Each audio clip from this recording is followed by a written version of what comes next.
Hey guys, how's it going? Welcome to Know Your Gear Live number 78. It just feels like they go by so fast, right? Soon we'll be 80. So it's great, but at least we're remembering do a couple things. I muted the thing so we don't have to hear me repeat talking when I usually start the channel. And we're going to get into it today. There's a lot of good questions, and then we'll do some shout outs and stuff. Let's go into the actual thing. There was a bunch of you guys already on here. So I want to take some questions. I was already kind of perusing a couple questions. One I liked right away was the 11 said, "Hey, Phil, just found the channel and subscribed. I bought a 78 Ibanez 2618 Artist." If you guys don't know what that is, it's a guitar that Ibanez made. It's made in Japan. And it's kind of always remind me of kind of like a Hamer guitar or like a Paul Reed Smith. In fact, you know what? Let's look it up. Here, watch. I'll pull it up. Okay, type that in. Here we go. Just because I like to share, why not share what it looks like? Start screen share. There you go. Looks like that, guys. Beautiful guitar. I always kind of wished this is where, a lot of these companies like Ibanez would they make some stuff, but I always love this guitar. It's just a great guitar. And I've always thought this, a lot of people always compare Paul Reed Smith to Gibsons. They copy Gibson, the copies of Gibsons. I've always thought Paul Reed Smith are really more of a copy of Hamer guitars. I've always just felt that way. But anyways, back to this guitar. The question is, what should he do? Wait, hold on. There's more to it. It says it's in great condition. He bought it and it hasn't been taken out of the case in 15 years. And don't you love that when you find those guitars and they're just, it's sad that they weren't being used, but it's good for you they weren't being used. I'm sorry. The question is, how do you clean and protect the body's finish? On that guitar, there's nothing so dangerous not to use just regular guitar polish. I use Dunlop 65 polish. It's pretty good. I have no sponsorships, endorsements, or anything with anybody. A lot of companies send me a lot of free polishes. I have the stuff from Hosa. It's really good. I've tried that. I've tried the stuff that was sent to me by Addario. But I like them. I haven't found one yet that's kind of freaked me out that I don't like. And we're just talking about guitar polishes. Now in fretboard conditioners, there's a few that I'm not a fan of. But in polishes, but I use 65 the most, and here's why. Although I've never had any problems with the others, I use them fine. I've always kind of just really followed the rule for me, like with guitar stands, with polishes, with polish cloths, with anything that is got the potential to damage my instrument. I want the brand name on there of the company that's backing the product. I just want to know who I'm going to contact. And I feel always confident, when it's like Dunlop or somebody, especially somebody who's in the accessory business, somebody who's, not going to be annoyed, that if I call their company and they're like, well, we sell guitars and yeah, we brand our name on some polish, contact them. I really want to feel like, hey, if I call Dunlop, they're going to take care of it. So I think you're safe with Dunlop 65. The only thing I do is my personal thing. I spritz it right on the polished cloth or the rag, which is like a microfiber cloth, and then just wipe it on the guitar. But that's just, because over time that stuff will build up. So there you go. There's a super chat from Javon231 who says, watching from the hospital. Thanks for the show. Well, I'm glad you joined us. I'm glad you're hanging out. I'm sorry that you're in the hospital. Hopefully it's for something, not so bad, and if it is a little bad, I hope we can try to make the day a little fun. Talk about some guitars. So let me know if there's anything else you want to talk about, especially guitar related. Kyle's got a question I don't know the answer to, but I like the question. It says, anyone ever paint any of their guitar hardware before? Any advice? That's a good question because I've never done that. So I don't know, but I'd like answering a question like that because you never know when someone, what I've learned is the guy or gal that's going to have the great experience, the information is probably not going to be a luthier. It's going to be some painter out there. And I know some of you guys have, do all kinds of stuff for a living. If you're a painter and you have any insight or experience in how you can share with Kyle and us and me too, because I'm curious too. I've always thought about that. Like sometimes I have, some hardware that I'd like to paint black, but a fear of spraying it over chrome. I have no experience, and it's not something that repairing a guitar would teach me to do. You know what I mean? That's a painting thing. So, but yeah, I don't know. I don't have any advice, but I'd love to hear if anyone else does. Especially since one thing I've always had a pet peeve for, I don't know about you guys. You ever notice that black hardware tends to cost more than chrome hardware? And I always thought that was silly. And maybe, again, I'm not a painter, so it could be this thing that I always assumed it's because people kind of want black hardware more, so they put a premium on it. But sometimes I've noticed that in a lot of cases, black hardware costs more. And when I say more, sometimes it's equal, but even if it's equal, to me, it's like more. It's kind of like when a guitar is painted flat black or a flat matte color. I know because I've been in almost every factory. I realize that when you're there and they talk about flat paints, how much money it saves them in time with not having to buff it and repaint it and do all this stuff. And yet I always laugh when I see a guitar not only be the same price as a guitar that's gloss, but sometimes have a higher price point and it's flat, a flat color. And I go, wow, and they save money on the flat color, but they get the premium for it too. So, but if it's what you like, you got to pay for it. But it's still kind of like, it seems kind of scammy. That's the word we're going to use for that, scammy. So there you go. Let's see. Let's see. What else do we got going on? Oh, okay. So David Hunter says, paint on metalwork, sandblast the finish off, fine grit, prime, color, top coat, then clear. That's kind of what I was hoping not to hear. David, thank you for I kind of already knew that. But I was hoping there was a cool answer. Cool meaning lazy and easy. So let's see. What else do we got? Oh, okay, they popped up more. Okay, here's a great question. HK says, could you recommend an 8-ohm, 12-inch speaker cab for a Fender Super Sonic 22? I don't need huge volumes. So I have experimented heavily with my Super Sonic 22. And my experiment, I've tried the Creamback Neo. I've tried the Vintage 30. I've tried the Greenback Celestion. For me, in my ear and what I like, it seems like the amp does the best with Eminence style speakers.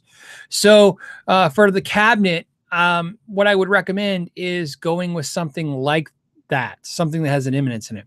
As for a cabinet, the thing I wish Fender would make is a 112 cabinet for the Supersonic series. They make the 212, which is a very large cabinet. If you haven't seen it in real life, you have to understand it's a huge footprint. It's even wider than a 412.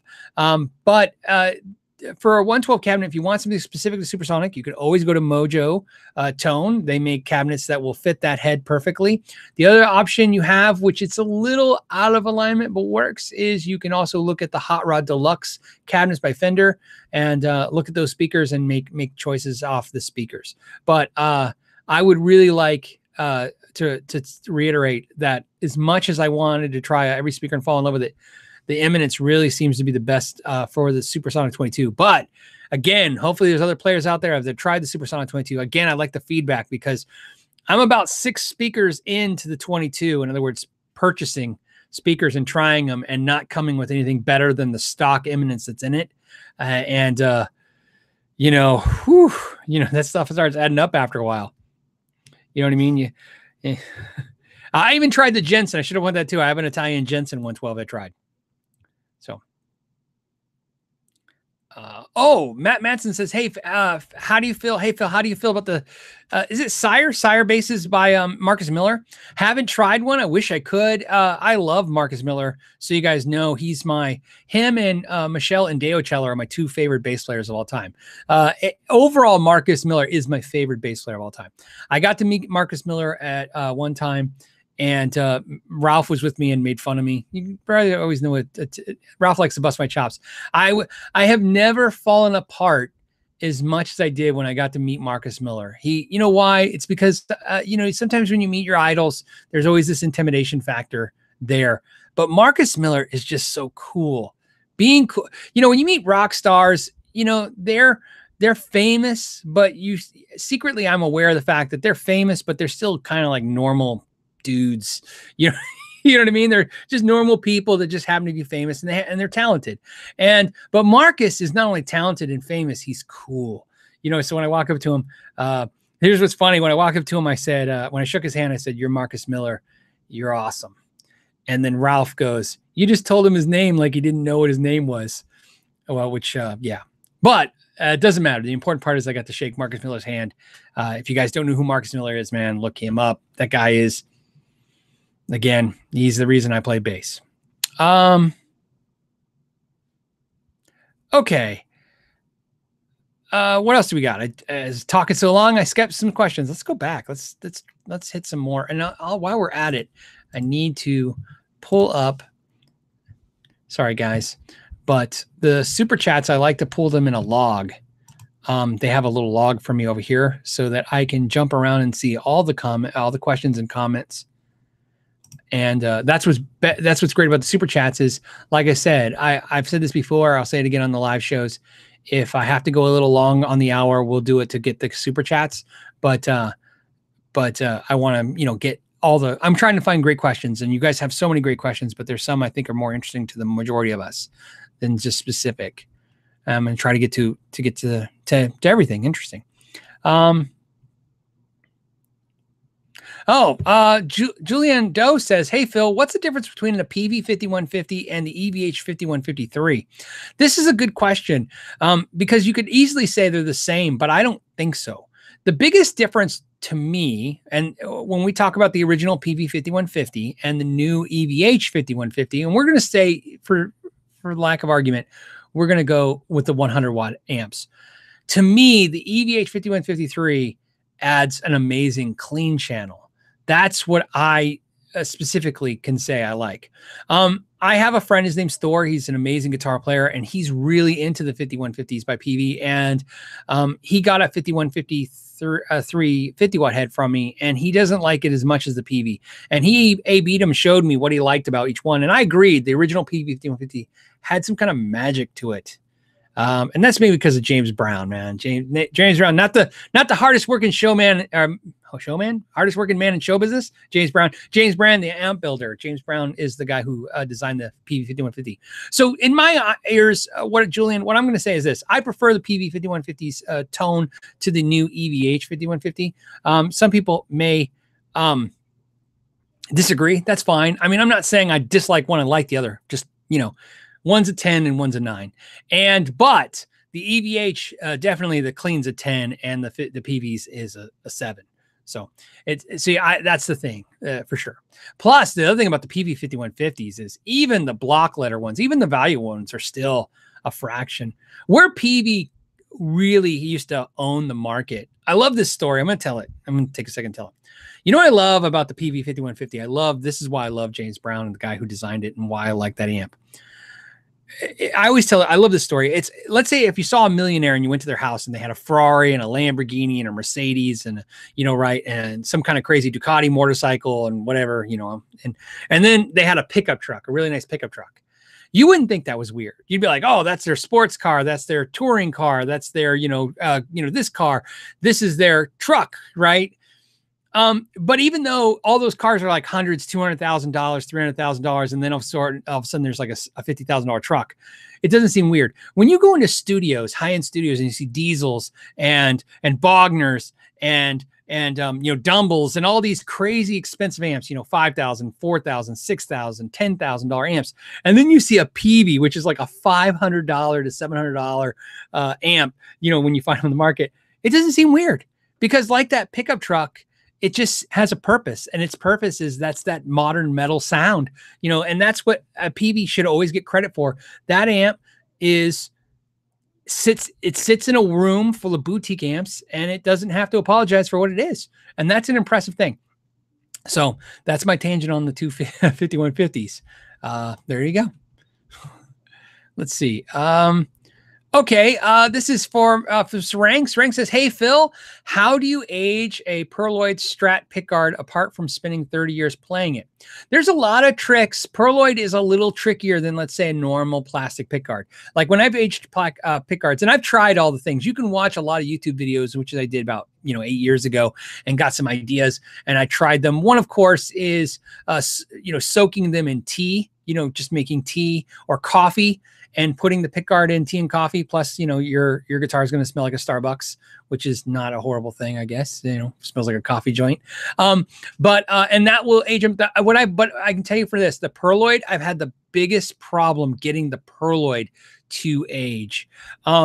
The other thing you can do, there's a couple things you can do. So I'm going to give you the suggestions that have worked for me to age them the way I've done it. Obviously, staining them or soaking them in warm tea or coffee for a long periods of time is always, you know, it has an effect. It's a staining agent. It will stain.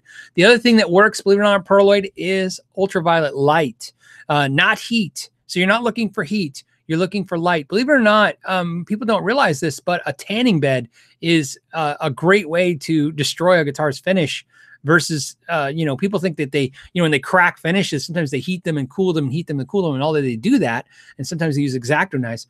You know, believe it or not, you can use ultraviolet light. That's what's breaking down. That's what aged the Pearloid pickguard anyways. So you can put it on light. The problem is that it takes weeks and weeks of it being under a lamp to do any difference. Now, if you're lucky enough to live in an environment where you're outside, where I live, if I put the pickguard outside in the sunlight, it's going to melt because it's just too hot. But if you're in a place where it's not going to melt because maybe it's like 70 degrees outside and sunny, you can use the sun. But you understand you got to catch up. You know, what fades them is years of ultraviolet light.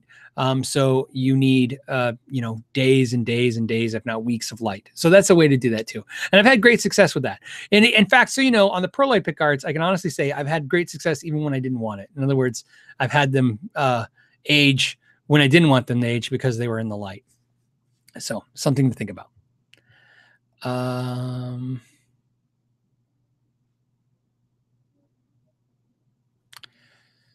Okay. I'm just perusing real quick, guys. Coyote Jones says, do I have a favorite among the Fender Bassbreaker amps? I do. My favorite is the 7-watt amp. That's the one I just kind of love and enjoy. I wish I had reverb, but doesn't. The 15 is then my second favorite. But keep in mind, those are they're useful to me. I was not a big fan of the 1830. It's really loud. I think it's a good amp, but it's loud. The 45 one, again, it's so loud. Even with that attenuation thing or that one, it was just too loud. I wish they would have made the 7-watter, you know what I mean, with some more features. I think that'd be great. But I really like the 7-watter. That's the amp I got rid of and I kind of regret. So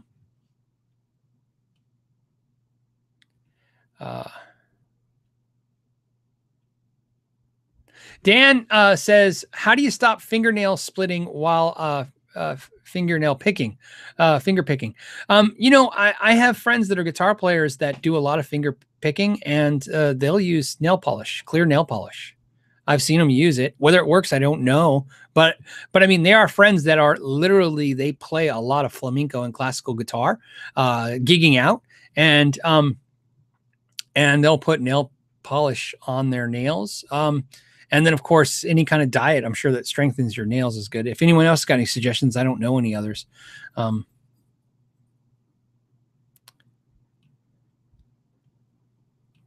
Igor says, hey, would you ever review a Reverend guitars, the Railhammer pickups, or will you ever?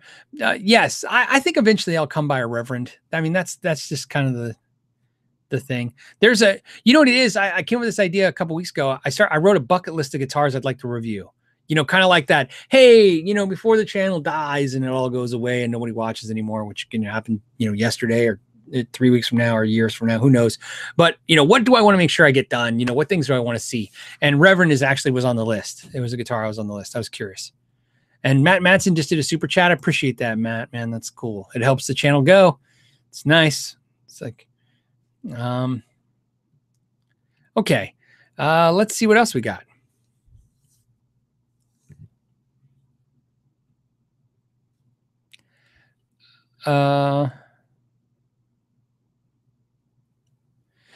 Joseph said to put formaldehyde in the nail polish. I don't even,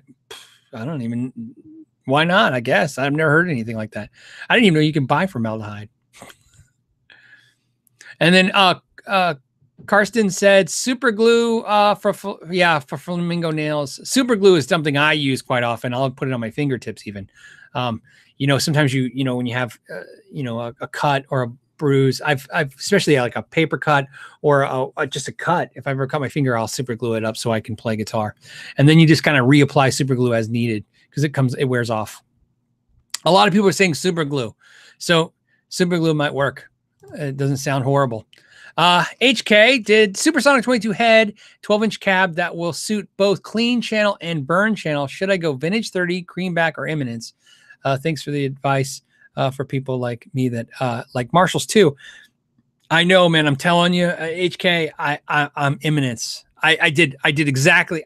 Vintage 30. So literally, I have those speakers downstairs in the shop. The vintage 30, the creamback. I have the creamback Neo, but Pete Thorne said he liked the creamback Neo more than the creamback.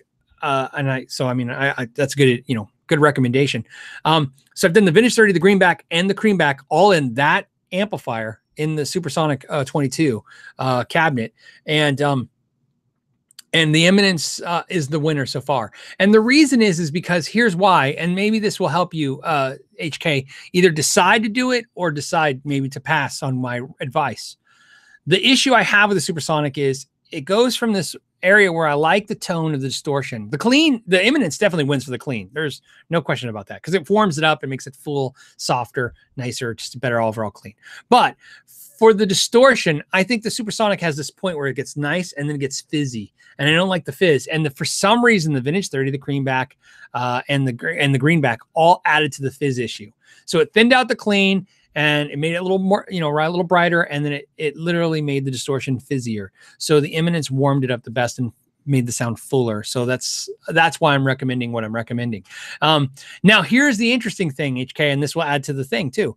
But I've experienced with 212 cabinets that all of a sudden vintage 30s and stuff work great with the Supersonic. So your Supersonic 22 head, keep that in mind. A 212, I wouldn't say two Eminences. I would go with the two vintage 30s. I thought it sounded great. I think with the two speakers and the bigger cabinet, it adds the warmth, and then the fizz doesn't really bother as much because there's a lot of bass. And I mean, when I say a lot of bass, I don't mean bassy. You know, Fender amps never have a lot of low end in these type of amplifiers, especially Supersonic 22. But there you go. And so, you know, I love my Supersonic 22. It's an amp that it's hung around forever and I don't plan to ever get rid of it. Okay. Gunky Zip said, I found a listing for an 85 Randy Rhoads Jackson for $400. He's saying, he sanded off the finish and stained the body and the headstock. Any tips to not get ripped off?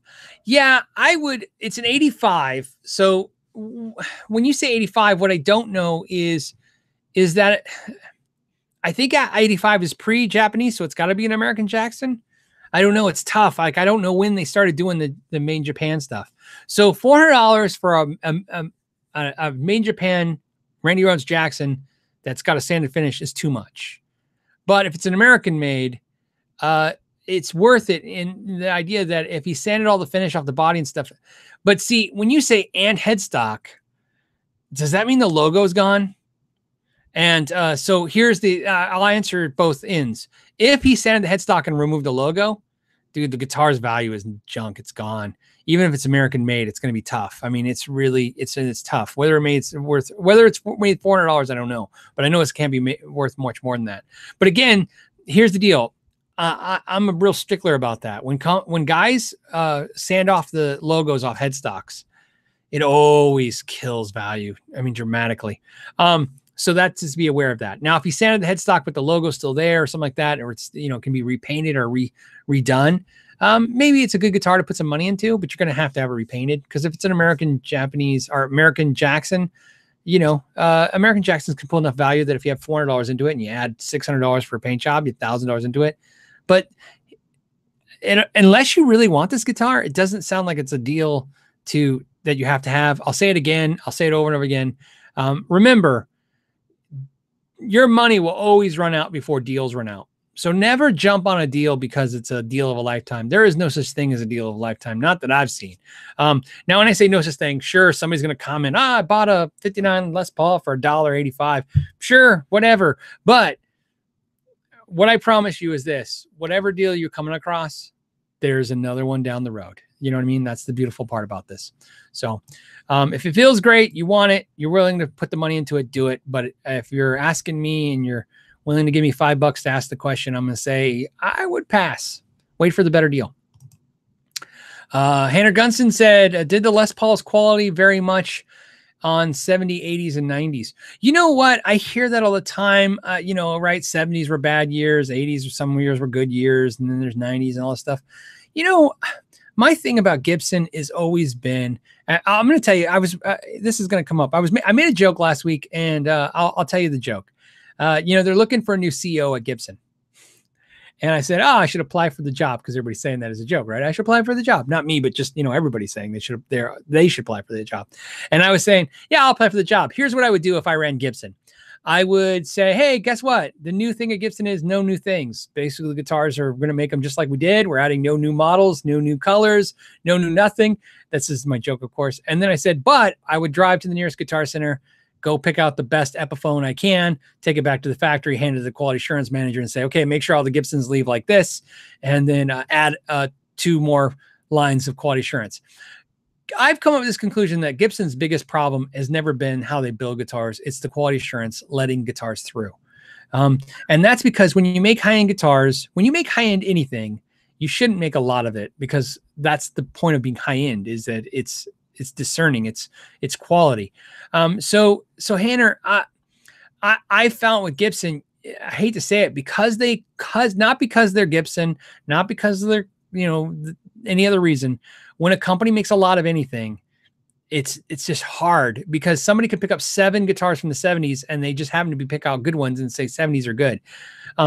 My issue is, like, the Norland years are a little tough, because they like to do the 2-piece, like the 2-piece, you know, bodies where they 2-piece this way, not 2-piece like the width, but 2-piece like deep. And then the maple necks are weird to me. So the 70s Les Pauls never appealed to me, because the maple necks are kind of strange, and the 2-piece bodies. So it's different, you know, different qualities for different folks. My thing is, I like the traditional Les Paul. That's the vibe I'm going for here. And the reason why is I've decided, for me, if I want something different in a Les Paul, there's so many great companies that make a Les Paul style guitar better than Gibson, that the only reason I would go to Gibson is get the original thing. Right? So there you go. Let's find a,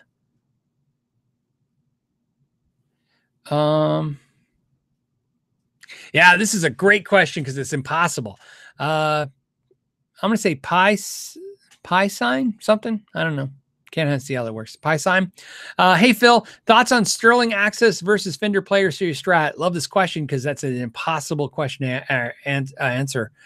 The Sterling Access stuff. Sterling Access is a great playing guitar. I pick it up, and it's one of those, like, I would definitely, you know, it's funny. Here's what I would say. If I was going to pick the top 5 quality guitars in the mid-price range category, it would be the Fender Player Series, Sterling guitars like the Access, Schecter guitars, the made in Korean ones, you know, that are good. Gosh, you know, I said 5 and now I only got 3. What else do I like? I really like those. Oh, you know what? I really liked, you know, diamond guitars. We were talking about that today. I like the quality of those guitars too. And one more for fun. You know, I'd love to say Ibanez, because I'm such an Ibanez freak, but to be honest with you, that's not a, I'm trying to say, if I say this guitar, try it, you're going to have a good experience. Another guitar in that, you know what? It would probably be like the PRS-SEs, which are basically Schecters. So, because they're made in Korea. The Indonesian ones I'm not familiar with yet. So anybody has questions about the new PRS Indonesian guitars, I know nothing. I've never even seen one personally, so I couldn't tell you if they're anything even close to the old Korean ones now. But the point to answer your question is, both those guitars, it's a preference of what you like, not of quality. They're equal in quality in my mind, especially in my experiences with them. Metal Freak 2000 said, ever do an active pickup in the bridge and a passive in the neck setup? I've never done it for myself, but I've wired at least 2 or 3 for customers. It's not, you know, people's like, some people say you can't do it. Obviously I've done it. I think a lot of technicians have done them. There's a lot of reasons why you don't want to do it. Mostly it's because of mismatching of sound. And it's basically what you have to do is almost route everything separate. So that's the other problem. But the biggest issue is that you have to overcome and figure out is this. When you have an active pickup, what you'll have on the output jack, that's the important part, is you'll have 3 tabs. And the 3 tabs are going to be your hot and 2 grounds, different than the normal output jack that has a hot and a ground. And the reason why you have a 3rd ground is that ground, when it is engaged, when the plug enjoins into the output jack, that ground, when it touches, it completes the circuit, which activates the battery. Right. And so as long as there's a guitar plug in the output jack, you're on the battery. And once you plug it off, you're off the battery. And without that, the battery would just keep running because it would be, because the only way to do it is completed circuit. So it gets a little tricky. What I did, and there's probably different ways to do it. What I did was I came up with, I installed a push pull knob on the active side. So when I did an active and passive, how I did it was on a guitar that had 4 knobs. So what I did is I did active to the volume tone and passive to the volume tone. Then I routed them individually to the 3-way switch and then and out to the output jack. And then I added a push pull on the volume that turned the battery on and off. So the downfall for the player is when they weren't playing the guitar, they had to literally pop the volume knob up to turn the battery off. Otherwise, the battery would continue to drain. That was the issue I had. And then I don't remember offhand, but I used a resistor in the 3-way switch to equalize the volumes a little bit. But it was something I didn't want to do. And then the only reason I did it the second time is because I had done it the first time and somebody asked me to do it again. It's not something I would recommend. It's one of those, I hate to say it, I'm going to put it in the category as somebody made me do it. Somebody came in the shop and said, hey, I'll pay you. I want this done. And the only answer you have is if you say no, they're just going to go to some other shop and, you know what I mean? And, that's how you pay the bills. And of course, customers are always right if they want it. Plus the first time it was really about trying to figure out how to do it, especially since they came in the store and said, I'll remember this. I'll never forget it. They came in and they said, I was told you can't do this. Can you do it? And I said, well, I don't know. Let me write out the schematic and see what I can come up with. But I surfed the internet and I couldn't find one. Okay, what else? Got another one. Here's Josh. Josh says, hey, Phil, is Mexican Strat good idea for a project guitar looking to make a copy of an early 90s American Floyd Rose classic Richie Sambora Strat model? Sure, of course, right? It's where you're comfortable. You're talking about obviously installing a Floyd Rose into a Mexican Strat and cutting it up and doing stuff. And I don't think there's any, concerns there. The guitar, I think I would prefer it over a lower price guitar. You're starting with a good guitar. You're going to add the things you like to it. You'll come out, to where you want. So something to think about, you know what I mean? But it's that's an easy decision because it's comfort. If you're comfortable chopping up a $500 guitar, chop away. People do a lot more to a lot more expensive guitars. So it's good. If I was going to, I will tell you this. So I'm not a big Floyd Rose person. I have a bunch of Floyd Roses and I like them, but I'm not huge on them. But if I was going to take a Strat, like if somebody said, take a Strat and trick it out, dump all your money into it. Maybe that'd be a fun video. The guitar I would pick is a Mexican Strat. Because I know me. I know if I took a Mexican Strat and I really put, killer pickups, killer bridge, killer components, tricked it all, had it custom painted, I'd keep that guitar forever because I like Mexican Strats. I like the vibe of them. One thing about Mexican Strats that I've always loved is that there's more to them than just how good quality there is and the price point. For me, it's a vibe. It's the working musician's guitar. There's just something that is so cool about that. It's the, you know what I mean? It's like a Chevy pickup truck. I'm sorry if you're a Ford guy, but it's a Ford pickup truck if you're a Ford guy, or a Dodge truck if you're a Dodge guy, or girl or whatever. It's the working musician's guitar. It's such a great guitar because I love it when I'm at festivals and all of a sudden somebody's got a Mexican Strat on stage. Like, think about this. There's a $500 guitar competing with guitars that are, thousands of dollars, and no one cares. So great guitar to start with. Great project guitar too. So, and I think you'll be better off at the end. You'll have a better guitar. Let's see. What else you got?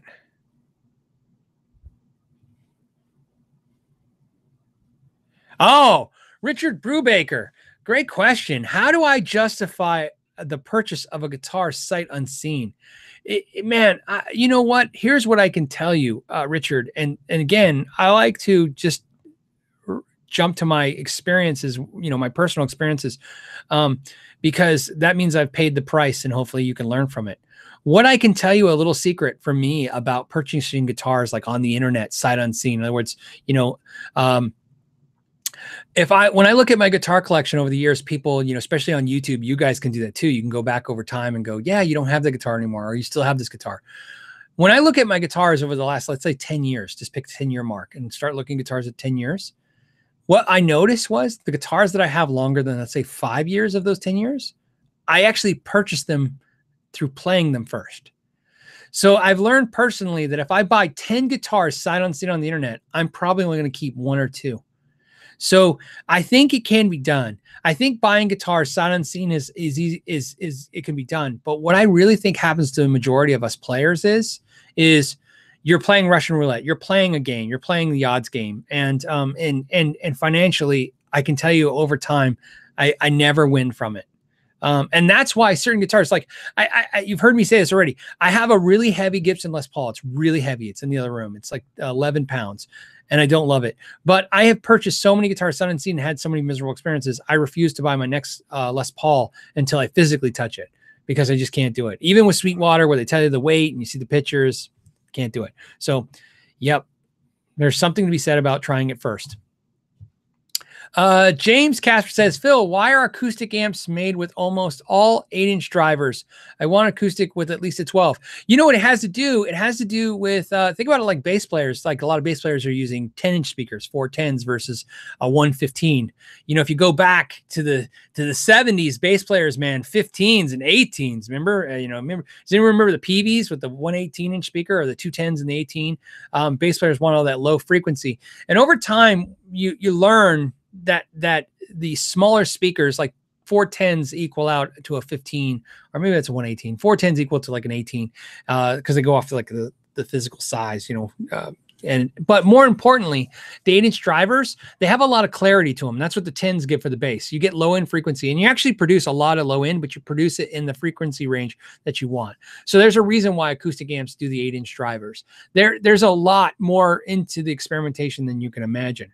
However, if you want an acoustic amp with a 12-inch speaker, man, don't forget the California Blonde by SWR. It's not made anymore, but you can pick them up for a song. James, that's what you want to Google right now. That is one of my all-time favorite acoustic amps. And that's another reason why 8-inch drivers is because they'll use neo speaker magnets and get the weight lighter. A lot of acoustic amps are. The logic is, if you're playing an acoustic amp, you're probably a singer-songwriter playing a coffee shop. That's the customer they envision when they build a lot of these amps, because acoustic amp is for the player that isn't bringing a PA, right? Because otherwise you could probably bring a PA and a preamp for your acoustic. So singer-songwriter, in a small situation, the amp needs to be light. It needs to do a lot of things. But if you want a 112 acoustic amp, I don't think you could do any better than the California Blonde by SWR. But again, it's out of production, but you can find them used, and they were new, probably $1,200. I don't know. They were a lot. And now you can find them for a lot less. The Shenandoah by Jens-Benz is great, but I think that's another 2.8. I don't think that's the 112. If I'm wrong, when you Google them, it's Shenandoah by Jens-Benz, Jens-Gens. Well, it's probably Jens-Gens because his name's Jeff Ginsler, right? But anyways, definitely check those out. Okay, what else do we got? You know what? While we're doing that, I am going to reference a couple backlog ones I've been penning too. I want my $2. Said just able to join just now, basically. It says, what telly did you get, A or B? If you guys don't follow me on Instagram, I like to put stuff. And the other day, you guys were smart. I put, hey, tellies, A or B, which one?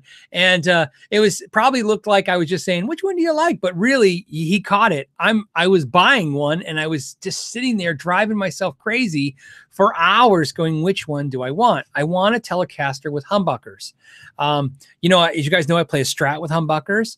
And I have this telly behind me that I love, but I want a telly with humbuckers, and I was going crazy. So the answer, I want my $2 back, is I went with A, but when I say I went with, I'm actually dealing with it right now. I don't know if it's going to be that gray blue color or if it's going to be sunburst, but that's what I went with, was the non-flamed one. And you guys were awesome. Thank you. You know, it was tight. I think it was like 65% said A or 60% said A and 40% said B. But what I loved was a lot of you guys put these great comments in there, like, you know, what you liked about each one and why. And I was really tough. And, you know, and the biggest issue for me was B, which is a flame top telly. It was like a little bit more. That was what started the problem. They wanted a lot of money for it. Hold on real quick. My throat is going dry.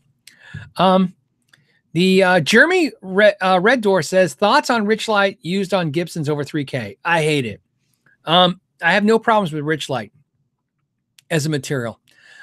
Is it the future of guitars? Absolutely. Is it good? Sure. Why not? There's nothing I really have to say negative about Richlight. I like the theory behind it. They're using like pressed paper. If you guys don't know what Richlight is a company that makes material that they now make fretboards out of. It's for lack of a better understanding of it, is that it's paper compressed with some kind of epoxy resins, I'm sure.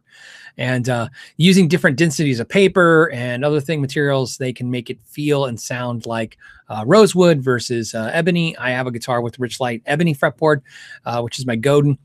But, you know, to me, the idea of using a man-made material is fantastic.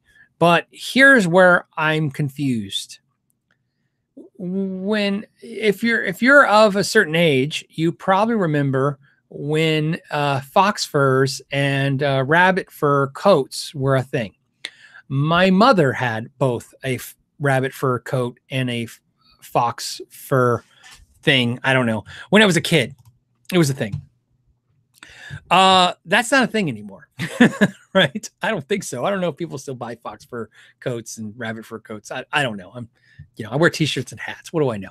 But that's not the important part of the story. The important part of the story is if somebody told me like a rabbit fur coat was $1,000 now, or whatever, I'd be like, all right. But if somebody told me a fake rabbit fur coat was $1,000, I'd be like, why is it $1,000? It's fake. It's like made, it's easy. So that's my issue. Yes, Richlight fretboards on Gibsons over 3K is a little weird.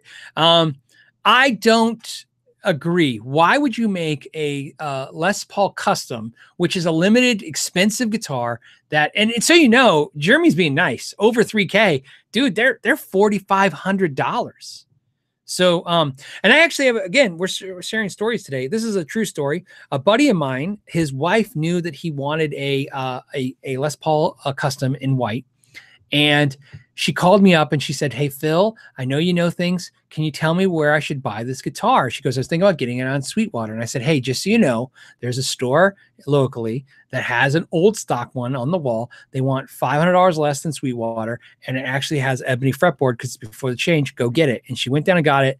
And she got it for him. She gave it to him. Of course, he was in love with it because who wouldn't like to come home to a white Gibson Les Paul Supreme, right? Custom, Les Paul Custom, sorry. And he called me up to say thank you because he said, I was looking at it online and I never noticed that they were using Richlight fretboards. I thought for that kind of money, I was getting real ebony. And that's my thing. So I just wish that, I think it's cool. If they make Richlight guitar fretboards, I think it's cool. But I just wish there would be an account for the savings and cost. Give somebody $50 off. Let them feel like they're helping the environment and saving some money. Okay, Justin says, Phil, I bought a fret file, touch-up sticks, and mesh pads for frets. What videos are you doing? What video shows you doing it? I think it was a Sharp Max. Yeah, on the Sharp Max videos doing it, there's actually a couple of them. There's a couple other videos I did where I do that as well. And there's a couple videos coming up that I'm doing that, touch-up fret files. But all the Sharp Max videos I've done touch-up. I'm trying to think of the one. Probably the Squire one I do the most touch-up because that had a lot of fret shrinkage. So check that one out. So let's go back because I'm catching some of your guys' other questions. How are we doing on time? We're doing great. There's 840 of us hanging out. Oh, you know what? D has a question. What's on your pedal board at the minute? Nothing. So I have 4 pedal boards. All 4 are blank right now. And so, you know, when I say 4 pedal boards, I literally have a pedal board for YouTube demos that I use for demos. And then I have a personal board that I use all the time. And then I have a board that was sent to me for review. But I'm actually building out my pedal boards this weekend. I will link in this video when those videos release. I don't plan to put those videos on the main channel, me building my pedal boards. So many channels do building pedal board videos, and they seem to never get any views. That's why I've kind of stayed away from it. It seems like something that you guys aren't really interested in. But I plan to do something different. I just told Lawrence, my buddy, this the other day. I said, I plan to build one of my pedal boards and keep it for like the next year the way it is, you know, just with the certain pedals on there, because I'm about to do some traveling, and I need to take it for travel. Actually, I need it for purpose, because I'm going to be doing some cool stuff. A lot of cool stuff coming up, man. I'm super excited about. In fact, I'm going to tell you, you guys hanging out an hour deep into this thing, might as well tell you, I'm super stoked. I don't know if I'm allowed to tell you, but Tim Pierce, who's an amazing musician, an amazing guy, invited me to come to LA and come hang out with him. And we're going to do some crazy content together, with some other, noteworthy YouTubers that I don't feel comfortable telling you about because, you know, they may or may not get to hang out with us depending on the situation, but, we're going to be doing some fun stuff. Let's just say, obviously, with Norm's Guitars down there, and Dave Freeman's shop down there, and G&L's factory down there.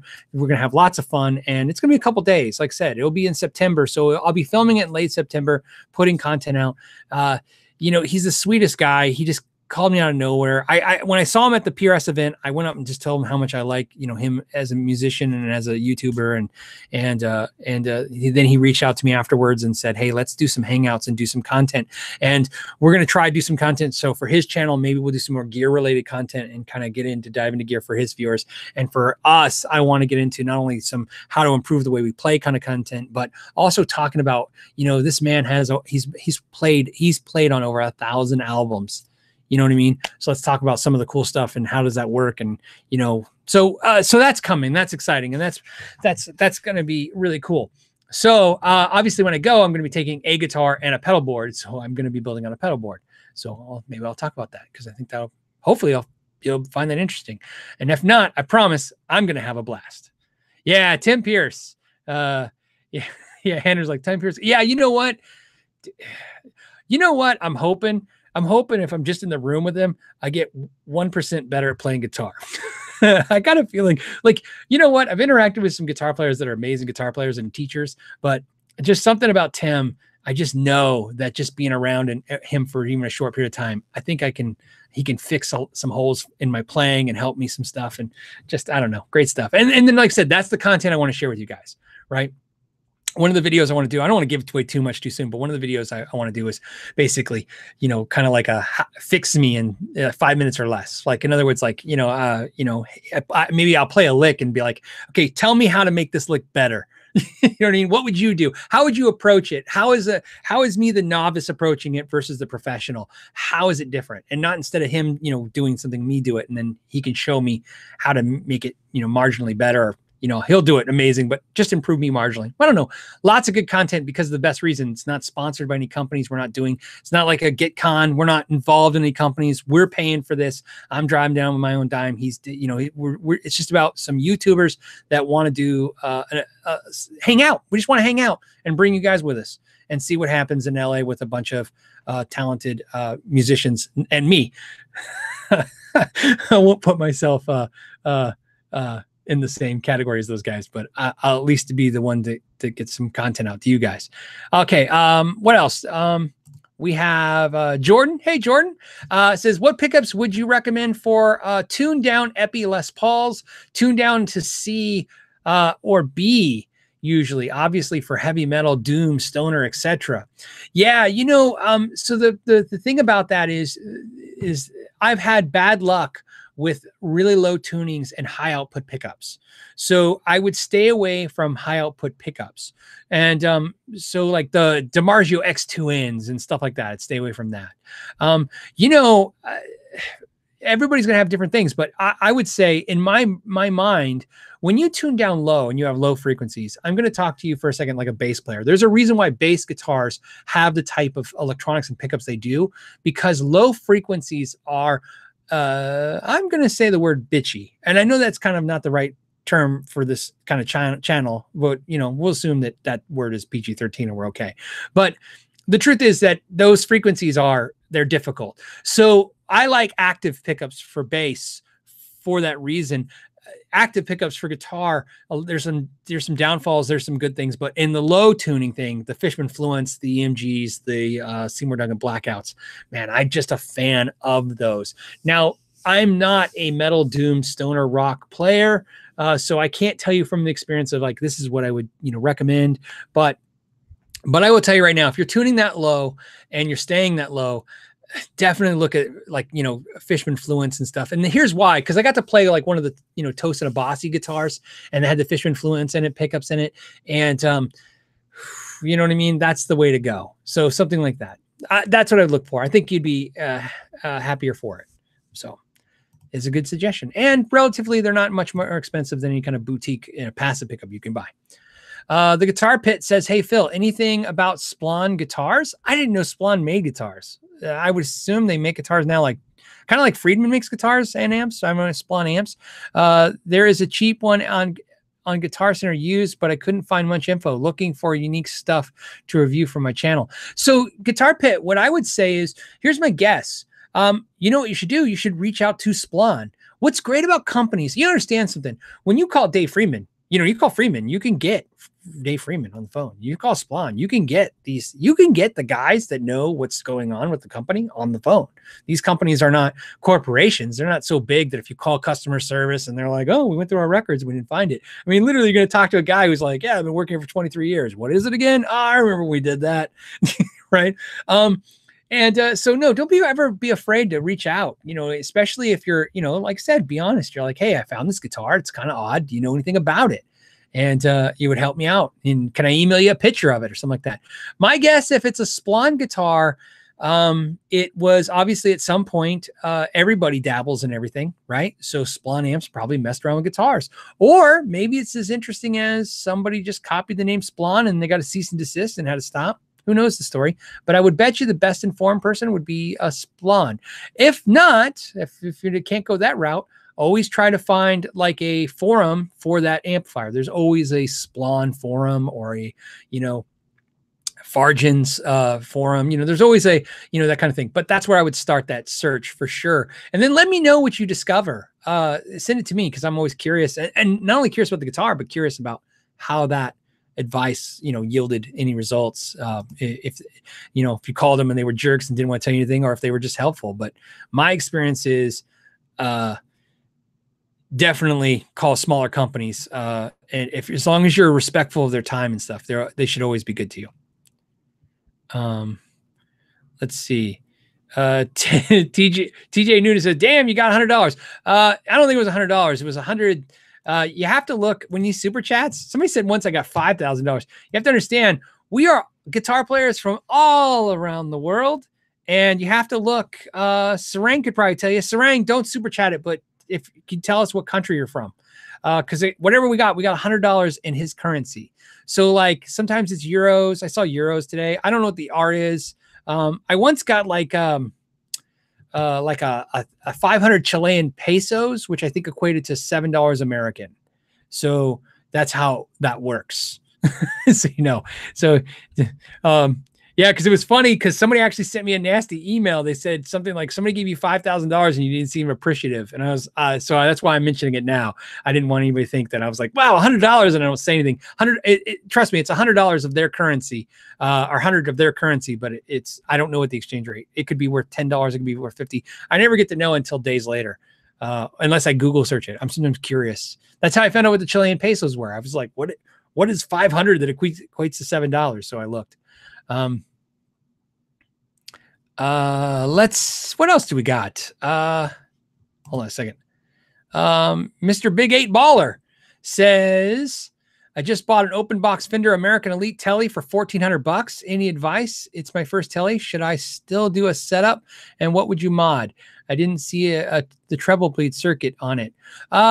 So Fender American Elite Telly, I am not familiar if they did put the treble bleed circuit on there. I know they did on the American Professional, and I'm looking at American Professional Deluxe right now to purchase, and it has the treble bleed. But $1,400 sounds good. Open box buy, right? New, they're what, 15? No, Elite, they're like 18, right? So that's good. $400 off, right? Almost 20%. Does that sound right? Something like that. As a first Telly, you can't go wrong. Setup wise, you know, it should be set up generally out of the box, but that's, you know, whatever you want to fix. Mods, I don't know. That's the whole point. A Fender Elite guitar and Telecaster is supposed to be done. It's got the lock and key. It's got a better cut nut. It's got rounded off frets. It's got, better electronics. There's nothing I would upgrade. It comes with strap locks. You know, you bought the guitar that's not supposed to need stuff. In fact, I would almost recommend not to mess with it, because I can tell you from the experience of doing a lot of deluxes, I've never done an Elite. So, you know, I've never actually modded an Elite for any customer, but I've done a lot of deluxes. Every time somebody seems like do the deluxe Strat or Telly, they almost are never happy, because they're like, I should have left it alone. So yeah, because that's why Fender makes it. The whole point of the Deluxe and Elite is like Fender goes, hey, when people buy our guitars, they put locking keys, they upgrade the pickups, they upgrade the bridge, they upgrade the stuff. And so we made that guitar, put strap locks on it. So there you go. Leave it alone. Best advice ever. So at least the cheapest advice ever. What else do we got? And hold on. I got a pen, because we're at the hour mark, but we're going to go a little long because we got some super chats and it pushed us into like bonus round. So, all right. Okay. So Randy McLeod, Clard, sorry, McLeod, C-L-A-R-D, Clard. Randy McLeod says, hello, Phil. First live show here. Welcome. I have an Epiphone P93 that will not stay in tune. I filed, sanded the nut slots, oiled them, but if you touch the Bigsby, they are sharp. They are all sharp after. Yeah, because now you're adding a new element, which is the Bigsby. Now we talked about this before a week or two ago. Remember we talked about when I said there's tuning instability. A lot of times it's going to be the nut. Well, if your nut is correct, you've now eliminated one process. The next problem is going to be the bridge, and Bigsby's tend to, if you look at just from the side, put your guitar on it, you know, somewhere where it's safe, where it's on a table or something. And if you push the Bigsby down, look at how the strings react. They don't actually, not like a normal tremolo, they actually kind of flop out and then flop back in, right? It's a really weird process to watch, right? When you're doing the bridge. So a lot of players use a roller bridge, man. You know, let's go back old school to Scott Grove. You know, one thing about Scott Grove's channel was he was such an advocate for roller bridges and stuff. And you can't fault his logic. I always agreed with him 100% on that, you know, roller bridges. I'm a broken record when it comes to locking nuts, or locking tuning keys on guitars. He was a broken record on roller bridges.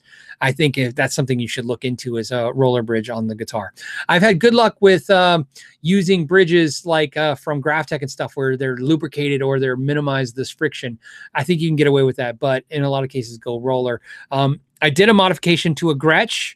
If you saw on my Sharp Max, I did a Gretsch, which I know you have an Epiphone, but it's still going to be the same kind of concept. And if you notice, that's what I did. That's how I improved the stability. Watch that video. That's was the complaint in that video, was he said the guitar did not stay in tune. I was able to keep the guitar from going out of tune. I did it with Graphtec saddles. It worked fine. I even said in one of the comments, somebody asked me why not roller bridge, and I said because Graphtec provided the slots, or the bridge, and that bridge was fine. If I was purchasing a bridge, I might go roller. I'm not sure, but obviously it worked. You know what I mean? And since they were providing the bridge, I tried it and I had good luck. So again, just like the nut, you need to lubricate. You need to lubricate and minimize the friction from the actual bridge itself. That is the next step. There you go. Okay, next we have Newell 1000 says, any experience with Warmoth Gibson scale conversion necks? Yeah, actually, yeah.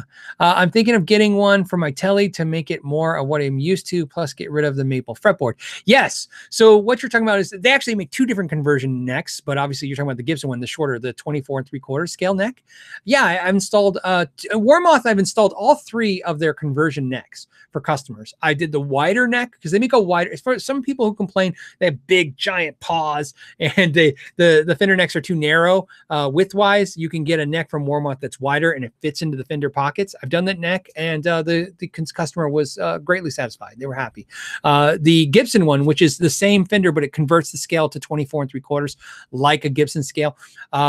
I actually enjoyed it. You know what I will tell you is you put 10s on the guitar and they feel like rubbery 9s. So it's cool. I enjoy it. It's a little bit of a different beast.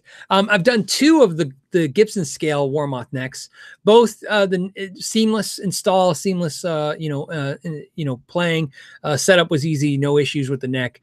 Feel wise, I always thought it was cool. You know what I mean? It's cool. If I was going to add one guitar to my collection that's different like that, I always thought about doing that. I almost bought at a music store at Zim's. Actually, he had Fender makes the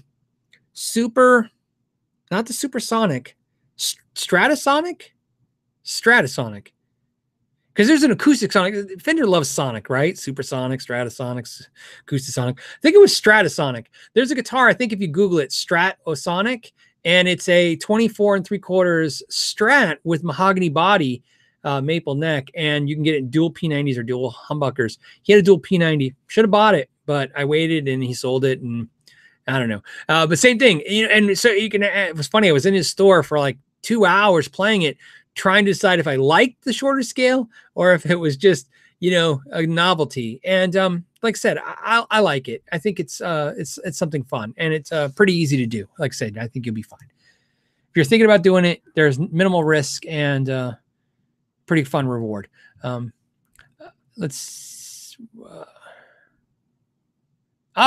Marcelo says pedals through digital amps like the TR10, which is the THR10 is the Yamaha amp. Thoughts from Brazil. Yes. I put pedals through my Roland Cube and through the Katana with no issues at all. I like that. Solid state or digital amplifiers tend to do things to pedals two things that kind of are difficult. One, they sometimes make the pedals bright and harsh. That happens sometimes. The other thing that happens sometimes is they absorb the pedal. I don't know how to explain any better than that, but like, let's say if I run a tube screamer in front of a tube amp and it pushes the amp over, sometimes when you run a tube screamer in front of a digital amp into the front end of a low distortion, it's like it turn the pedal on off. You can almost not tell what's going on because the amp is adjusting to the input signal because it's got some kind of, I don't know, something like a reactive load, front end load or something. I don't know what's going on. I'm not a digital guy, but I know. But I've never tried it with the THR10. But I have a good guess that it would probably do well because I've had great luck with my Roland stuff. The THR10, I wanted to review it, and then Yamaha approached me and said they wanted to send me one, and hopefully that will eventually work out. Now I think I have a new connection with them. The current person, I don't think they understood what was happening. They part of the deal that Yamaha wanted me to do was I wasn't allowed to disclose that they sent the amp to me, which I told them was not only not how we do things, but illegal. But I think they were so used to dealing with musicians, rock stars, that they were like a non-disclosure was part of their deal. Like, we send you the amp, but you can't tell anybody we sent it to you. And I was like, well, that's against the law. I got to tell them that you sent me the amp if I'm reviewing it. But I think things changed at Yamaha, and I think they fixed that, hopefully. Okay, Brad Miller says, Phil, just got my first Marshall DSL 15 used at Guitar Center, and a 212 8222 cab at a good price. I'm going to say good. It's got a good dollar sign. Excuse me, guys. It says, I didn't know what I was missing. Blaming it all on you. Thanks. Yeah, I'm glad that, what, the DSL 15, I actually dug that amp. You know what I mean?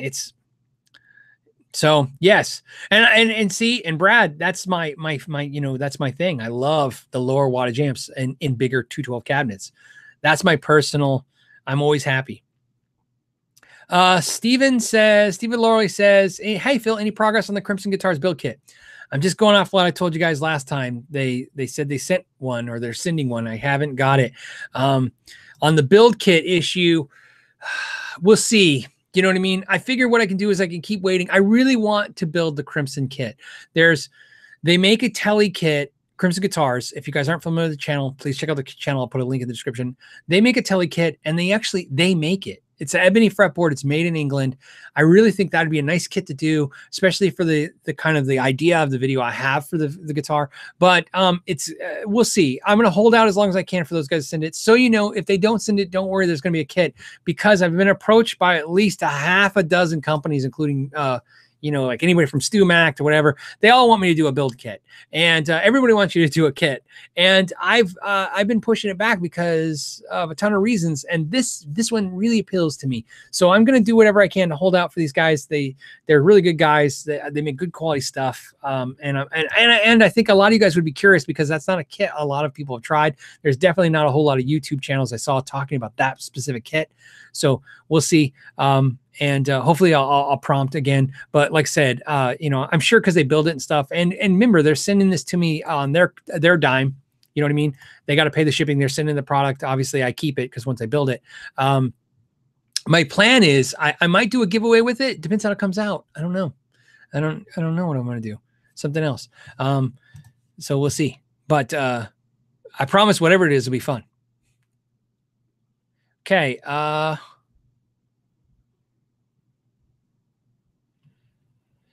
Hold on.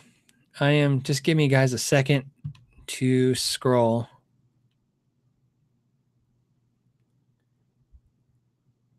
Okay, the question, so Beaver Monkey put a question, but I'm having trouble understanding. It says, long you stopped playing guitar due to guitar injury. So the question is, I guess, are you asking me how long have I stopped playing guitar due to a guitar injury?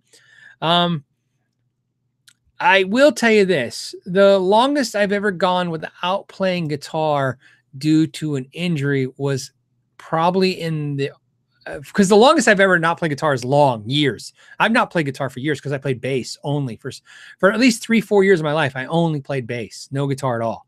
I didn't even own a guitar for those 3 years. But I can tell you this: the longest I never played bass because of an injury was in the Army. I used to I dropped it. Well, I didn't drop it. Let's just say a tanker bar. If anyone knows what a tanker bar is, some of you guys right now are saying, "Whoa." Anyways, tanker bar smashed my hand bad enough that I didn't play guitar for a while. So it was bad. So, but that was probably a month, 2 months. So nothing horrible. So I've never had any long stints where I couldn't play guitar. Let's see. Shogun Gecko said, when did you decide to trademark and protect your IP? Was it before you started or after you started a channel to build? So here's the deal with the IP. That's a good question. Yeah, I love it, man. I never get those questions. So hopefully you guys will find this interesting about trademarks, because it is relevant, because we're musicians. Trademarks are different than copyrights. If you guys don't understand how trademark works versus a copyright. The first thing about a trademark is that's about a copyright, is that you kind of, there's 3 things you have to get a trademark. Okay. You can't just trademark something. Okay. You can't say it's like a copyright. If you come up with an idea, you can file it, and copyright it. There's all these, things people like, mail myself stuff. There's all these things that people say, but copyright, obviously you can file a copyright. Trademark works a little different. Here's why. First, to have trademark, because I own a couple trademarks. So here's how it works. To get trademark, first you have to, what are the 3 elements? First, it has to have a secondary meaning. So in other words, you can't trademark everything. So the analogy my friend who's an attorney gave me when I did it was, hey, look, you can't trademark American, and you can't trademark an airline, but you can be American Airlines, right? You can't trademark an Apple and you can't trademark the word computer, but you can be Apple Computers. Secondary meaning. In other words, now it means something other than what it meant before. So first, that's the first element of trademark. Second thing is you have to, it has to be public, obviously, and it also has to have commerce. So in other words, money has to transpire. So when I trademarked Know Your Gear, the reason why I trademarked it had nothing to do with intellectual protections, IP, right? I wasn't trying to protect it. I was trying to stop anybody from messing with me. So I trademarked Know Your Gear because if you guys all know, the t-shirts were not done on purpose. I wanted a t-shirt that said Know Your Gear because it was the thing. I'm not the Know Your Gear channel. I own the Know Your Gear channel now, but this channel is Phil McKnight. My channel's been Phil McKnight since day one. I've never been Know Your Gear. Know Your Gear was the thing I said at the end of the videos. and then it kind of took on its life its own. And then I thought, wouldn't it be cool to make a shirt that said Know Your Gear for me? And I went to a local guy and he wanted 100 shirts to be made to him. And I was like, I don't want to order 100 shirts. So I went to an online supply company, you know, where you order it and they ship them.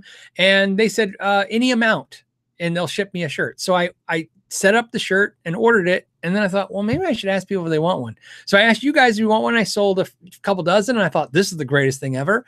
And then a couple of you guys out of nowhere sent me pictures of you with the shirt. And I thought, this is the coolest thing. And so I just started putting the pictures of you guys. And then that grew. Like I said, I didn't actually sit there one day going, see, I'll trademark this and then I'll monetize it. And I just didn't have a plan, man. I thought for sure, I was always still to this day shocked anybody's watching, and I'm still shocked anybody's watching now. I'm appreciative of you guys watching, and I love hanging out with you guys. As anyone who's bumped into me in public knows, I'll talk to you for hours. But on the side note, so the reason why I trademarked it was, I'll be honest, it was when I sold about, I can't think, I want to say 1,000 or it was a couple, it was when all of a sudden I realized like a lot of people have these shirts, and it wasn't like I better trademark this so people don't copy it. In fact, here's a little interesting fact for you guys. People constantly ask, and it's allowed. If you want to just take my logo and wear your shirt, you know, because some people will say, hey, in the country I live in, can I just take your logo and make me a shirt? Yeah. If you want to make yourself a shirt, I don't care. Make yourself a shirt. Do I want you to make shirts and compete against me? I'd probably stop you from that. Because, you know, I don't want you to make money off something I'm working to do. Obviously, that's how I'm paying these bills. But, you know, some people, if they don't have 20 bucks to buy a shirt, I understand that. And if they want to make their own shirt, make their own shirt. You're supporting my channel. That's the purpose of the shirts anyways, is to support the channel. But what happened was, what I was really afraid of was that one day somebody would say, hey, you don't have the right, me, meaning me, to do this, and then try to stop me or infringe some kind of against me, against anything, whether it be my channel or what I say. And so I only trademark everything to protect myself, not in the income stream concept of it, but in actually the reverse of that. I don't make enough money to worry about anybody trying to jump on me and go, hey, I'm going to do this too. And, you know, it's not like I'm Gucci and somebody's going to make fake Gucci's and I'm going to lose millions of dollars. Literally, if you make copy, Know Your Gear stuff, you'll make tens of dollars. So, I mean, you know, it will hurt me because I don't make enough money to go, to be like crazy, but it's not a big enough thing to worry about that way. But it is dangerous in the other way. I don't want anybody to be able to come to me and say, okay, look, I own this now and you can't, you use it. So that's why it's trademarked and it's all under that protection. So, and I think that's good advice to give anybody. Just go ahead and trademark it and pay to do it. It's not super expensive. You know what I mean? Especially if you have commerce, because it's what you need anyways. I was making the shirts, so I might as well protect them. Okay. We're getting a little late, but there's a couple more questions I got to hit. So let's hit them. It says, hey, Phil, looking at a used Valvetronics 212 120 watt. Your thoughts on the amp? Is it worth $300? Everything works and it's in good shape. I played the Valvetronics. I forgot which one I had. I thought it was a 40 watt, if that makes any sense. Like the 110 or 112. I enjoyed it. In fact, so you know what happened with the Valvetronics with me, and this maybe helps your situation. I bought it, loved it, and then I thought I did the thing that sometimes we do. I go, well, if I like this, I'll like the real thing better. And I sold it, and I bought an AC30, and I wish I kept the Valvetronics. I enjoyed it more. It was just more of my style. So yeah, if you're looking at getting that, it sounds good. $300, I mean, that sounds like short money for a 120 watt 212 amp. So if it sounds like a good deal to you, I'm not familiar enough with the market on that amp to know if that's the going price or whatever. But, you know, to me, it's not much more than, you know, a small practice amp. So, okay. Greg's question is guitar and speaker cords. Is there a difference? Wait, if the difference isn't obvious when the end is unscrewed, how do you tell them easily apart? Well, most speaker cables have some kind of writing on them. Generally, that's how I tell. You know, I don't know because I've never really come across. But how I really tell is this. A speaker cable, think of it this way. It's safer for me. I would rather take a cable. If I had a cable and I didn't know if it was a speaker or a guitar cable, and some of the easy things obviously is length, right? Speaker cables are not very long for guitar players. You know, PAs, you might be looking at 20 and 50-foot cables, but generally guitar players are looking about 3 to 6 foot cables. But to me, it's easy. Just plug it into the guitar amp. In other words, don't use, if you have a guitar cable and you're not sure if it's a guitar cable or a speaker cable, don't use it as a speaker cable. Use it as a guitar cable. So in other words, if you have a speaker cable and you plug it in as a guitar, you'll hear the noise and you'll know right away. That's a good way to do it. That's how I've used it, kind of tested, like, you know, hear that humming right away and you're like, okay, this is probably a speaker cable. And then, so that's a good way to do it. But usually it's written somewhere on there. I've never had the problem. You know, I'm sure there's somebody out there who's a technician for kind of PAs and stuff. I'm sure it's more of a problem for them. If you have a suggestion, put it in the comments and I'll post it in the answer, under the answer to this video or under the index. But that's how I've always told mine. Plus, you know, I hate to say it, I bought all my cables, so I kind of know what they are through time. You know what I mean? You know, just kind of get used to it. But let's see. Michael says input jack on my telly went loose. I just ordered a jack tightener right away. Thanks for the cool and unique gear vids. Oh, cool. Yeah. I love the jack tightener. Yes, I'm glad you got it. That's awesome. Thank you. That was one of those things. That's what's cool about those 5 things videos that I'm doing is it allows me to put stuff in there that maybe doesn't warrant a full video in them. That was the idea of these, is if I put it with a couple interesting things and a couple unique things, maybe that's a new format. I'm really enjoying it. I'm really having the most fun. So the good news is whether you guys like the 5 things or videos or not, 5 different product videos, I'll continue to do them for a little while because I enjoy doing them. And so, you know, they take twice as long to make in editing, maybe 3 times. Yeah. Okay.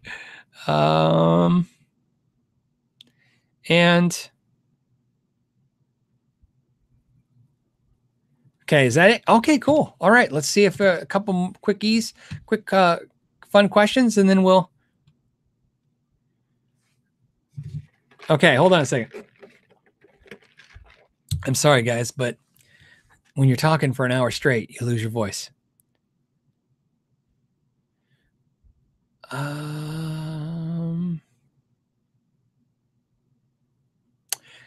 Jerk Cloud says, why doesn't McDonald's sell hot dogs or pizza? I don't know, man. I just don't know.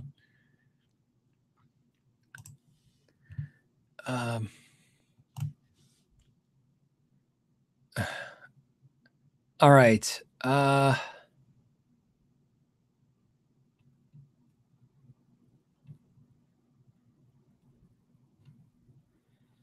Okay. Okay, couple quick ones. Colin says Crate Stealth, any good? He's talking about the old Crate Stealth amps that were designed by Lee Jackson. It's a tube amp from Crate. I used to own one. I used to love it. It's one of those amps that I haven't heard it in 20 years, and I always wonder, you know, is it good now? You know, so you ever guys remember, you know, like kind of like the Digitech DSP-21 I thought was the greatest thing in history when I had it. And then you buy it again, you know, or a friend let me borrow it like 5 years ago. And I thought, oh, that's not how I remember it. It's not that it was so much horrible or anything. It's just, yeah. So there you go. I don't know, man, but just thought when you brought it up, I owned one for like 5 years. I love it. So, okay. And we'll final up now with the, what else do we got? You know what we'll do? I'll do a quick announcement and then we'll do 2 last questions. The quick announcement that's important for me is because we're already halfway through the month and where are we at? Let's talk, tell you real quick. Hey, we got to pay for the channel somehow, right? We are going to do this shirt of the month. If you guys don't know, you can tell. Every month we do a different shirt. This month is the SG. It's the red SG because Ralph got to pick it. I don't know if I told you that. Ralph got to pick. It was an SG, and he wanted one in red, so he got one in red because he has a red SG. The only thing that's noteworthy is something that's interesting. Hold on.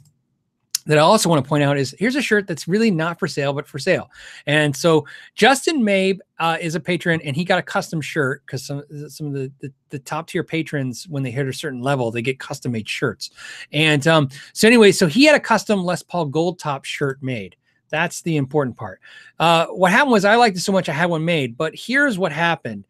While it was being made and produced and sent to him, the first one got lost in the mail.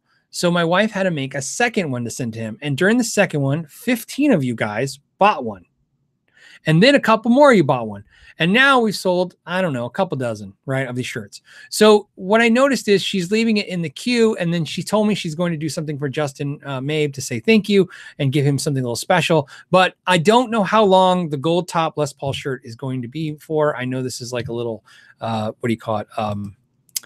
Sales mini of it, but like I said, again, the shirts and merch and Patreon and views is how the channel's paid for. So you know what I mean? It's how it works.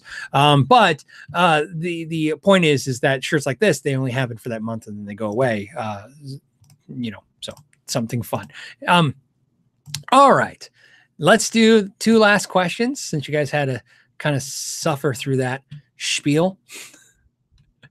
And here we go. J Squared Productions says, hey, Phil, love your work. I bought an Epiphone Jazz Box from GFS.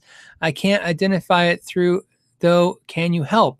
So an Epiphone Jazz Box, well, how from GFS? I can't identify it. Yeah, I can help. You have to send me a picture of it to pmcknight7@gmail.com and then put your sign on in the subject, and I'll do my best. What's nice, if I can't figure it out, I'm sure I can send it off to a friend who also knows as well.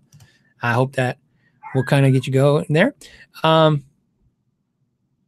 And okay, what else? I'm trying to think of a cool one to end on since it was a great week and we went in on a good note.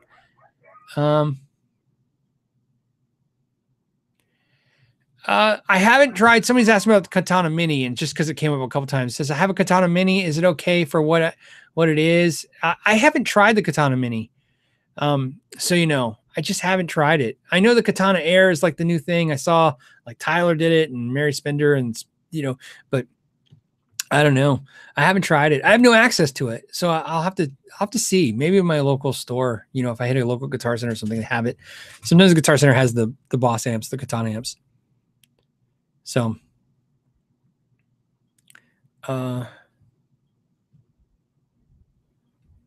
okay. Yeah. I know. See, now it's funny. It's like you guys are waiting for these last questions and then I got nothing. Aaron Cram's like, where's John Wayne? It's in the other room. So, the John Wayne bust. That was my dad's. It's in the other room. Now I have behind me, my daughter gave me this giraffe.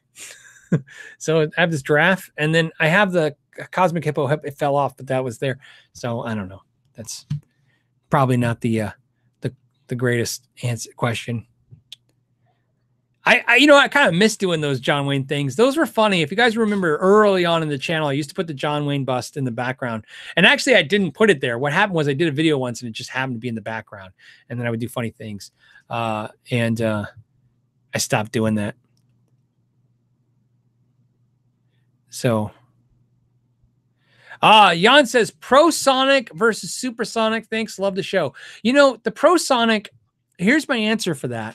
And because the Prosonic, I think, was designed by Bruce Zinke of Zinke Amps, right? I'm pretty sure that's accurate. And I'm a fan of the Prosonic. I think a lot of people who love the Prosonic are like diehard. If you're not familiar with Fender Prosonic, here's what my opinion is. I think the Prosonic maybe wins in turning the volume up, and the Supersonic wins in turning the volume down and in versatility. It just seems more versatile amp. But I prefer the Supersonic to the Prosonic. But I think if we were just going, down to the tone of it, I think maybe the Prosonic has a better tone. But like I said, I think turned down, some of that tone goes away. So there you go. And then here's the last question. Mangus put, hey, Phil, what solid state amp would you recommend for gigging? A lot of people probably say the Katana. That's usually what I would recommend as well. But I will tell you what I use for gigging. Majority of the time when I'm doing, jamming and going in small gigs with people and stuff, I take my Roland Cubes. I have Roland Cube 40s, believe it or not even the 80s, 110s. And that's what I use. I have 2 of them. No, I have 3 of them. I have 3 of them, different models. I have 3 different versions, and that's what I like. And for some reason, it's funny, even though the Katana is a little louder and there's a lot of things about it I like about it, the Katana 50, I tend to keep bringing that Roland Cube. I don't know what it is. There's just something about it. So that's what I use for solid state amp for small gigging. But the Roland, if in the absence of the Roland, and something probably interesting, I think those Roland Cube 40s almost go for what a Katana goes for new, 50. So I think they're about $200 used. So there's it is what it is. But that's what I use. So those 2. And then anybody has suggestions, I'd love to hear them and what you've experienced with that. I'm always curious. Oh, see, here's a good question. And then Gladrock says, ever use any of the artist tubes in the Roland Cube? So he's talking about the Blues Cube, the artist tubes. That's another amp too, by the way, the Roland Blues Cube. I should mention I have that too. I have the Roland Blues Cube. I love the Roland Blues Cube. Guitar Girl did a good video on it, and that's we're checking out. But I've never done an official review of it. In fact, I don't even think I ever mentioned I have it. I have a thing for Boss pedals and Roland amps. I love them. And, but it's something I, for some reason, never reviewed, even though I have them. So, if that's something you're interested in, put that in the comments. You know what I mean? It helps me know if I need to bring that to the forefront. So I would do that. But the Roland Cube, Blues Cube, that's another amp. Definitely. I gig with that anytime. That's great. But something on the artist tubes, I've never even tried any of the artist tubes. If you guys don't know what we're talking about, the Roland Blues Cube has these tubes. There's like a Steve I one. There's a Steve I, Eric Johnson, Robin Ford one, and you plug them in and they look like tubes, but they're really like thumb drives, and you plug them in and they like upload these settings or tones. And please don't don't beat me up if they're not really thumb drives, but anyways, the point of it is they're expensive. They're like $300, man. They're just I just can't do it. If I ever get a relationship with Roland Boss, maybe that's where I can say, hey, let me check those out, because I can't even check them out. You know what I mean? I would love to check them out, and if I love them, buy them, and I'd love to be able to say, oh yeah, those were nice, and then send them back if I don't love them. So there you go. There you go. On that note, I think that's it. We went a little over. And you guys were awesome. Thanks for hanging out to the end and supporting the channel. And since we're on the outro, let's go ahead and where are they at? And do a quick, oops.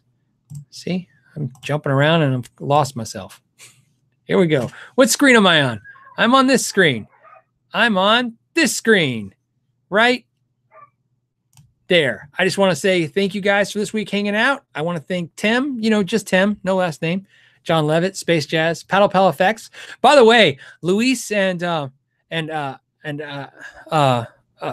is wrong with me?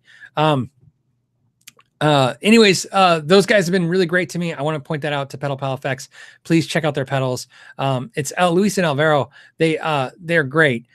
Ricky Robinson, Chuck Keen, Chris Glaze, Dylan 87, Russ at Taurus Pedals, Brian Stewart, Lee Hawkins, Kermit Jackson, Steve Penna, Bob Crosley, Aaron, Anthony, Daniel Psychic, Andrew Good, Anthony Desposito, BV Ninja, and Tony have been fantastic supporters of the channel. I appreciate everything you guys do. Like I said, I try to do a shout out to every time we do one of these to some of the supporters of the channel, because like I said, they make this stuff happen.